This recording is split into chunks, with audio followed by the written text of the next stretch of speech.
Hello and welcome to another in my introduction to business video tutorial. In this one we are looking at creating and pricing products that satisfy our customers. During this video we'll examine basic concepts and definitions from the two elements in the marketing mix known as product and price. Since a product's classification largely determines appropriate pricing, distribution, and promotion, we'll look at analyzing several categories of consumer and business products. We'll also take a look at the 4 stages of a product's life cycle. Those stages are the introduction, growth, maturity, and decline stages. We'll also talk a little bit about new product development, in which we're talking about branding, packaging, as well as labeling. So we'll definitely put a focus on pricing during this lesson as well. We've talked about products in previous lessons, and different classes of products are directed at different target markets. A product's classification is largely determined what kind of distribution, promotion, and pricing are appropriate in the marketing of that product. Now, products can be grouped into two general categories. A product purchased to satisfy personal as well as family needs, this is considered a consumer product. Now, a product bought for resale or making other products for use in a firm's operation, now this is known as a business product. When it comes to consumer product classifications, the traditional and most widely accepted system of classifying our consumer products consists of 3 categories. It's either a convenience product, which is a relatively inexpensive, frequently purchased item for which buyers want to exert only minimal effort to procure it for themselves. The other classification would be of a shopping product, which is an item for which our buyers are willing to expend considerably more effort on planning and the purchasing of the product. And then thirdly, a specialty product. This possesses one or more unique characteristics for which a significant group of buyers is willing to expend considerable effort to make their purchase. In this case, buyers know exactly what they want and will not accept any type of substitute. Now, when seeking out specialty products, purchasers do not compare any of the alternatives. Now, when we start talking about the business product classifications, based on their characteristics and the intended uses for these products, these business products can be classified into the following categories. We have a raw material, which is a basic material that becomes part of a physical product and usually comes from such places as mines, forests, oceans, as well as recycled waste. Another category we have or classification is that of major equipment. Major equipment includes large tools and machines that are used for production purposes. Some major equipment is going to be custom made for a particular organization, but other items are just standardized products. Next classification is with the accessory equipment, and this is standardized equipment that can generally be used in several ways within a firm's production or its office activities. Now, a component part becomes part of the physical product and is either a finished item ready for assembly or a product that needs a little bit of processing prior to putting it into the assembly process. Next, we move down to processed material, and a processed material is used directly in the production of another product. Now, unlike what we just talked about with the component part, a processed material is not readily identifiable in the finished product. Supply. Now, supply facilitates production and operations, but does not become part of any overall finished product. And then our last business product classification is that with a business service. A business service is an intangible product that an organization uses within its operations. Now, when we go to produce something, we obviously need to talk about the product life cycle. Every product progresses through a product life cycle. This is just really a series of stages, as you can see here, in which its sales revenue and profit are going to increase. It's going to reach a peak and then it's going to decline. A firm must be able to launch, modify, and delete products from its offerings in response to changes during the product life cycles. Depending on the product life cycle, stages vary in length. The stages that exist in the product life cycle are generally going to be composed of these 4 stages. You're going to have the product introduction. Then there's going to be the growth. Then stage 3 is going to be that of maturity, and 4th is going to be the decline. Now let's take a look a little bit deeper into these 4 different stages. Now, the introduction. Now, in the introduction stage, consumer awareness and acceptance of the product is going to be low. Sales are going to rise gradually as a result of promotion and distribution activities that the firm pushes out. At this stage, there are no competitors. High development and market costs result in a low profit or even possibly in a loss. Another thing we can look at is the price can be high as the firm recoups its research and development expenses as it ramps up production. Your customers are primary people who want to be the first to own that product. And the marketing challenge that you're going to face at this stage is to make potential customers aware of the product's existence and its features, as well as its benefits and uses in their lives. As a marketer, we must monitor early buying patterns and be prepared to modify the product promptly if we see that's necessary. All the ingredients in the marketing mix may need to be adjusted quickly to maintain our sales growth during this introduction stage. So it's important to know all that goes on just to get the product introduced to your market. And after we've done this, then we're going to move into the growth stage. Sales are going to increase rapidly as our product becomes more well known. During this stage, other firms have begun to market competing products. Pay attention, if you see a new product come in, you'll see others start to come in within a few months or a year of that product being launched. The competition and decreased unit costs result in a lower price, which reduces our profit per unit. The industry profits are going to reach a peak here, and they're going to begin to decline while we're in the growth stage. To beat our competition, we need to make sure that we improve the product or expand its product line. And management within the corporation or firm may also compete by lowering prices if increased production efficiency has resulted in enough savings. Marketers also are going to emphasize customer service and prompt credit for any type of defective products that get to those consumers. During this period, promotional efforts attempt to build brand loyalty among your customers. And then we're going to take a look now at the maturity stage. Sales during this stage are still increasing at the very beginning of the maturity stage, but the rate of increase is going to be much slower. Later on in this stage, the sales curve peaks and then it begins to decline. Refinements and extensions of our original product appear on the market. Our market share may be strengthened by redesigning our packaging or possibly implementing some style changes. Pricing strategies here are flexible. Markdowns and price incentives are not uncommon in the market. Marketers may offer incentives and assistance to its dealers to encourage them to support those mature products. New promotional efforts and aggressive personal selling may be necessary during this period because of its intense competition in the market. And then we look at the decline. During our decline stage, sales volumes decrease sharply and our profits obviously continue to fall.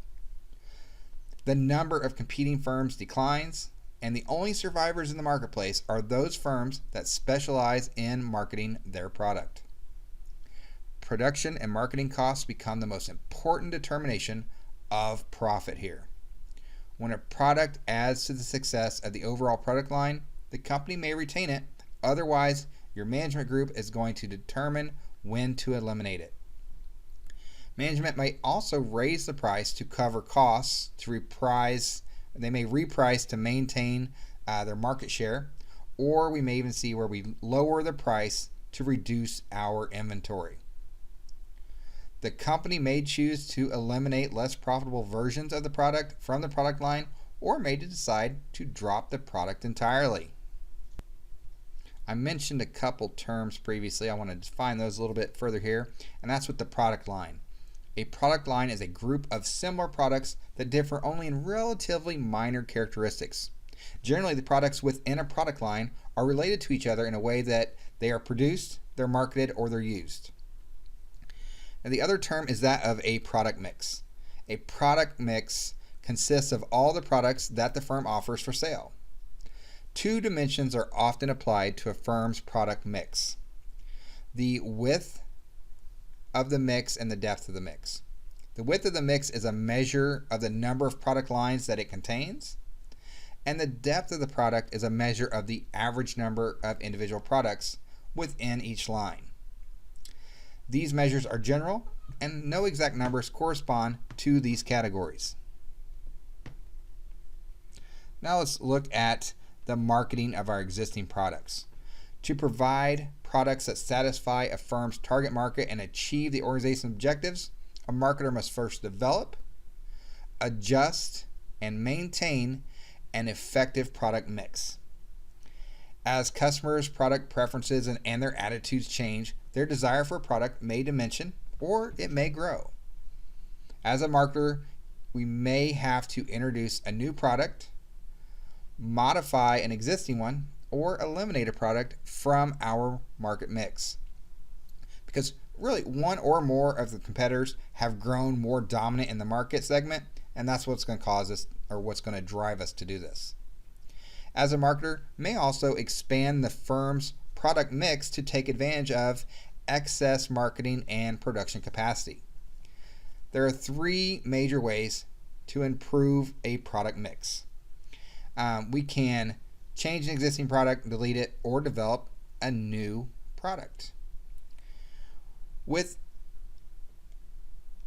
managing our existing products, one thing we should look at is product modifications. This just refers to changing one or more of a product's characteristics.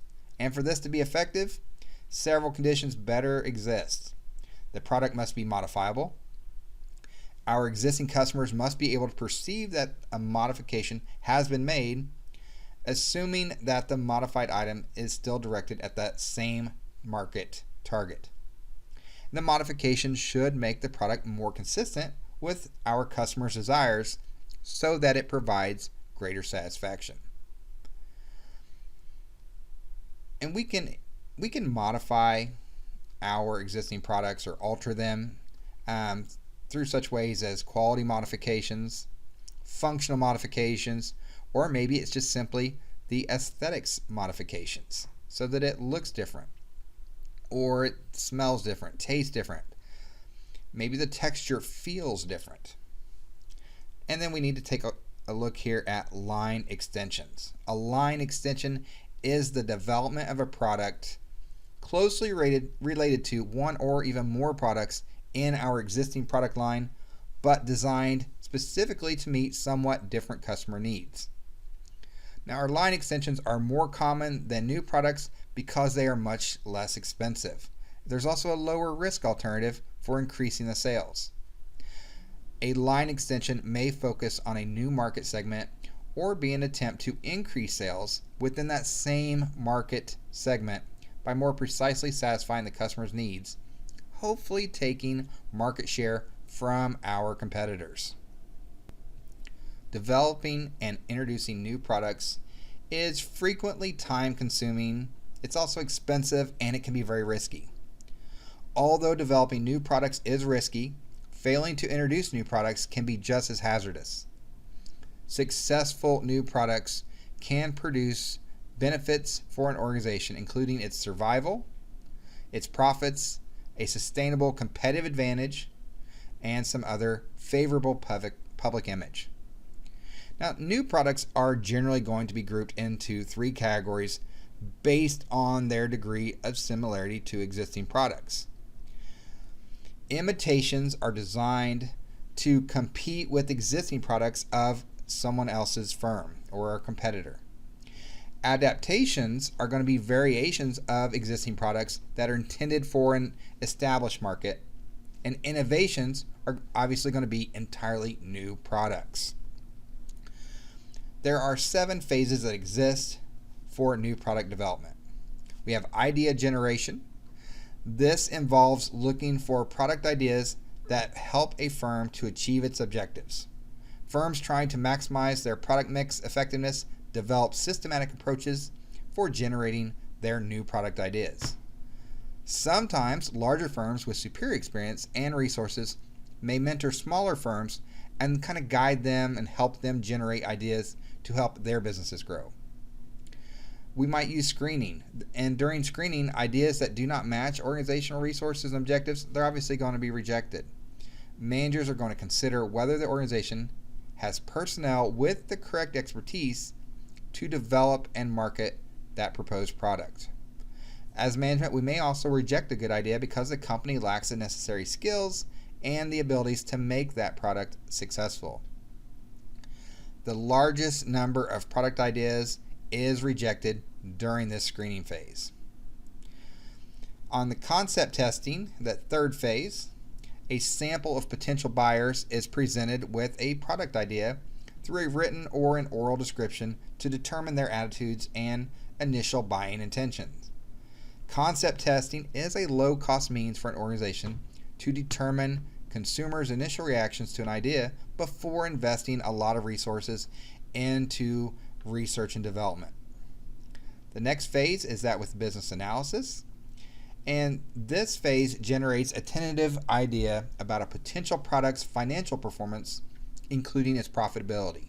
And during this stage, the firm or organization is going to consider how the new product, if it is introduced into the market, would affect the firm's overall sales, its costs, and their profits. Stage 5, this is product development, and in this phase, the company must find out if it's technically feasible to produce the product and if the product can be made at a low enough cost for the company to generate profit with this. If a product idea makes it to this point, it is then transformed into a working model, or you might even hear the term prototype used. If a product moves through this step, then it's ready for test marketing. And in this phase, this is a limited introduction of a product in several areas that are representative of our overall intended target market. Our marketers here are going to experiment with advertising and pricing and packaging in these different test markets and measure the extent of brand awareness, brand switching, and repeat purchases that result from alterations in our marketing mix. And the last phase is the commercialization phase. And during this commercialization phase, plans for full-scale manufacturing and marketing must be refined here and completed, as well as the budgets for the project must be prepared moving forward. Now, new products mainly fail because the product and its marketing program are not planned and tested as thoroughly as they should be. A couple examples that you can Google or go onto YouTube, find more about this, would be like an example from Coca-Cola, and as well as Pepsi. Coca-Cola created a product called New Coke that failed miserably because of not having proper planning and testing. As well as Pepsi did the same thing with a product called Pepsi Clear. As I said, you can look these up on your own. Now, I mentioned a couple of very popular brands. Let's talk about branding. Branding is just a name, a term, some type of symbol or design or any combination of these that are going to identify a seller's product as distinct from all those other sellers. You probably recognize some of the top brands in the world, such as Google. I mentioned Coca-Cola, or Microsoft, Samsung, Apple, or Amazon. Now, the brand name. This is the part of the brand that can be spoken. The brand mark. This is that part of the brand that's a symbol or some type of distinctive design. An example of this is when you see the swoosh for Nike, you know that's a product of Nike. A trademark. This is a brand name or a brand mark that's registered within the U.S. Patent and Trademark Office and thus is legally protected from use by anyone except the owner of that trademark. And then the trade name. This is the complete and legal name of an organization. Now, because brands are easily recognizable, they reduce the amount of time buyers spend on their shopping experience. Brands help to reduce the perceived risk of purchase because we know that brand or because we don't know that brand. Customers may receive a type of psychological reward from owning a brand that symbolizes status, like Porsche or Ferrari. Branding helps a firm to introduce a new product that carries a familiar brand behind it. Because people know that name, they feel a little bit more drawn to that. And branding aids sellers in their promotional efforts because promotion of each branded product indirectly promotes other products of the same brand. You'll see this with cars a lot, and that when they introduce a new vehicle from their product mix, they may have some of their other lines in there as well, because it makes that transition, that promotional effort, much easier. Now let's talk about the types of brands. Brands are going to be classified according to who owns them. A manufacturer, this is we even call them the producer. A manufacturer brand is a brand that is owned by that manufacturer. Now, a store brand or a private brand is one that's owned by an individual wholesaler or the retailer. Some companies that manufacture private brands also produce their own manufacturer brands. Many private branded grocery products are produced by companies that specialize in making private label products. And obviously, the next type of brand we need to talk about is the generic brand. The generic brand is a product with no brand at all. It's just a plain package that carries only the name of the product, such as cola. It would just say cola on it. So when you're out shopping next time, try to see if you can identify those types of brands. The private brand, the manufacturer brand, and that of the generic brand. You probably notice you or people that you know have brand loyalty. Brand loyalty is the extent to which a customer is favorable towards buying a specific brand. And there's different levels of this brand loyalty, such as brand recognition. You recognize it, you prefer it, so brand preference and brand insistence. Another thing you might notice is brand equity, marketing and financial value associated with a brand's strength in the market. So these are just a couple terms that you should definitely know. Now, let's talk about when choosing a brand. A number of issues should be considered whenever you're selecting a brand. When it comes to the brand name, we should look at the name should be easy for customers to say, to spell, and to be able to recall whenever it comes about. The brand name should also suggest in a positive way the product's use, any special characteristics it has, as well as major benefits. And you should be distinctive enough to set it apart from its competing brands. It is important to select a brand name that can be protected through registration, reserving it for exclusive use by that firm. To protect its exclusive right to the brand, the company must ensure that that selected brand will not be considered an infringement on any other existing brand that's already registered with the company or with the state that I called earlier, the U.S. Patent and Trademark Office. A firm does not want to, or they don't want a brand name to become a generic term that refers to the general public category. Generic terms cannot be protected as exclusive brand names. Now, to ensure that a brand name does not become a generic term, the firm should spell the name with a capital letter and use it as an adjective to modify the name of the general product class. As with, everyone has Jell-O. Well, with Jell-O, you have a capital J, and then you have a dash after the L and a capital O. You recognize this as the brand name, not the generic classification. And now we'll talk a little bit about branding strategies. The basic branding decision for any firm, producer, or seller is how to brand its products. A producer may market its products under its own brands, maybe private brands, or it may do a combination of both. A retail store may carry only producer brands, its own brands, or it may carry both. Once either type of firm decides to brand, it chooses one of two branding strategies. We're either going to be looking at individual branding or we're going to be looking at family branding. And individual branding is a strategy in which an organization uses a different brand for each of its products. And family branding is going to be which the firm uses the same brand for all or even most of its products. So make sure you know the difference between individual branding strategies and family branding strategies. Now let's talk about packaging. Packaging consists of all of those activities involved in developing and promoting a container with graphics for a product.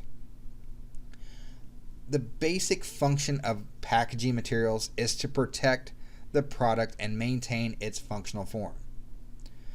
Another function of packaging is to offer the consumer convenience, such as individual serving boxes of the product. A third function of packaging is simply to promote a product by communicating its features, its uses, its benefits, and image. And this is the one that probably jumps out to most of you. Now, package design considerations. Many different factors must be weighed in when it comes to package designs, and we have packaging engineers that can assist with this project. One major consideration is going to be the cost of the package design. Marketers must decide whether to package a product in a single or in multiple units for distribution. They should also consider how much consistency is desirable among an organization's package designs. To promote an overall company image, a firm may decide that all packages must be similar or include a distinct design, and you probably recognize this with such things as soup, as an example with Campbell's. Their labels look the same. Or Amazon packaging. When you get an Amazon package, you know it's an Amazon package if it's in the box because it's going to have the Amazon name and symbol on there. And then packages also play an important promotional role. Firms and organizations can create desirable images and associations by choosing particular colors they design, different shapes and textures they use on the package. The package performs another promotional function when it is designed to be safer or maybe just more convenient to use. Let's talk about labeling now. Labeling is the presentation of information on a product or its package. The label is the part of the package that contains information including the brand name and mark, the registered trademark symbol, the package size and contents, directions for use as well as safety precautions. It could have ingredients on it. Maybe the name and address of the manufacturer of that product can be on the label, as well as the Universal Product Code or UPC symbol. And this is used for automated checkouts and inventory control, as well as some are created for you to be able to look up other information. A number of federal regulations specify information that must be in the labeling for certain products. Such regulations are aimed at protecting us as consumers from any type of misleading product claims and the improper and can sometimes be unsafe use of products. Labels may also carry the details of written or express warranties. An express warranty is a written explanation of the responsibilities of the producer in the event that the product is found to be sometimes defective or maybe even unsatisfactory to you as a consumer. Now, we'll look at pricing. When it comes to pricing products, a product is a set of attributes and benefits that's been designed to satisfy its market while earning a profit for its seller. Well, pricing is an integral part of this equation. Pricing, as you can see here, is the amount of money a seller is willing to accept in exchange for a product at a given time as well as under given circumstances. Each interested buyer makes a personal judgment regarding the utility of the product, often in terms of some type of dollar amount. Prices serve as the function of an allocator. It produces the goods and services, or it allocates the goods and services among those who are willing and able to buy those products at that price. Price also allocates financial resources, such as sales revenue, among its producers according to how well they are satisfying the customer's needs. And it helps customers allocate their own financial resources among various want or satisfying product. Well, now let's take a look at talking about price and non-price competition. Before a product's price can be set, an organization must determine whether it will compete based on the price alone or a combination of factors. Price competition occurs when a seller emphasizes the low price of a product and sets a price that equals or even beats its competitors' prices. Now, to use this approach effectively, a seller must have the flexibility to change prices often and rapidly, as well as aggressively, in response to the competitors' price changes. Price competition allows a marketer to set prices based on product demand or in response to changes in the firm's finances. Now, let's take a look at non-effective pricing. And with non-effective or non-price competition, this is based on factors other than just price. With non-price competition, this is used most effectively when a seller can make its product stand out through very distinctive product quality, customer service, its promotions, its packaging, or even other features. A method of non-price competition, known as product differentiation, is the process of developing and promoting differences between one's product and all of those products on the market that are similar. In setting prices, managers should always consider the price that people are willing to spend.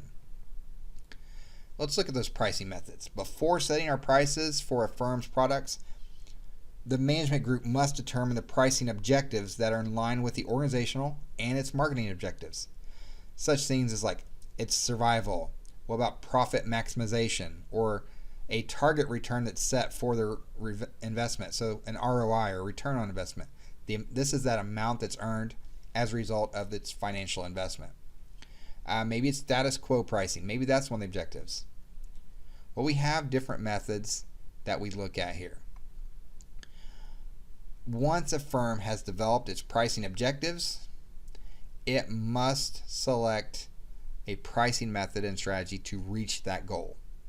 Two factors are important in a firm's engagement in setting prices. The first is the firm should recognize that the market and not the firm's costs ultimately determine the price at which a product will sell. You shouldn't expect to get all of your money back in a very short period and then try to work on profits. If people aren't willing to buy the product at the price that you're setting, you're not going to get that money back. And the second thing to be aware of is that costs and expected sales can be used only to establish a price floor. And this is that minimum price which the firm can sell its products without incurring a loss. Well, let's look at those three methods. We have cost-based pricing. This is the simplest method of pricing. The seller determines the total cost of producing or purchasing one unit of a specific product. The seller then adds an amount to cover additional costs such as insurance or interest, as well as profit. The amount that is added is called the markup. The total of the cost plus the markup is the product selling price. And we have demand-based pricing. Rather than basing the price of a product on its cost, companies are sometimes going to use a pricing method that's based on the level of demand for that product. Hence the term demand-based pricing. This method results in a higher price when product demand is strong and a much lower price when the demand is weak. To use this method, we need to estimate the amount of a product that our customers will demand at different prices and then choose the price that should generate our highest total revenue. Now, in using competition-based pricing, we are going to consider the costs and the revenues secondary to the competitive prices. A firm that's going to use this competitive-based pricing may choose to sell below their competitors' prices or slightly above the competitors' prices or they may just choose to keep the price at the same level as its competitors. Competition-based pricing may be combined with other cost approaches to arrive at the best profitable levels. Now, a pricing strategy is a course of action designed to achieve our pricing objectives. The extent to which we as a business use any of the following strategies depends on its pricing and marketing objectives that have been set, the marketing for its products, and the degree of product differentiation. And there are other factors such as the life cycle stage of this product that we need to factor in. With new product pricing, there are two primary types of pricing strategies that we're going to look at. The first one we looked at is going to be price skimming. Price skimming is the strategy of changing the highest possible or charging the highest possible price for a product during the introduction stage of the life cycle. This strategy helps to recover the high costs of our research and development very quickly. A skimming policy may also hold down a demand for the product, which is helpful if the firm's production capacity is limited during this introduction stage. And then the other one we want to talk about is that of penetration pricing. With penetration pricing, this is a strategy of setting a low price for a new product. We as a seller are going to hope that building a large market share will discourage our competitors from even thinking about entering the market. Now, a disadvantage of penetration pricing is that it places a firm in a less flexible position on their pricing. It's much more difficult to raise prices significantly than it is to lower your price. Now, firms may also decide to employ differential pricing. This means just charging different prices to different buyers from the same quality and quantity of the product.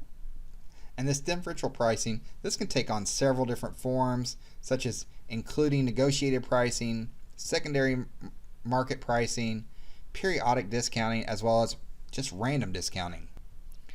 If you get deeper into marketing, you might also learn more about product line pricing. And just like it sounds, this means that establishing and adjusting the prices of multiple products within a given product line. And this can include or just start to give you some flexibility in pricing because you have that product line.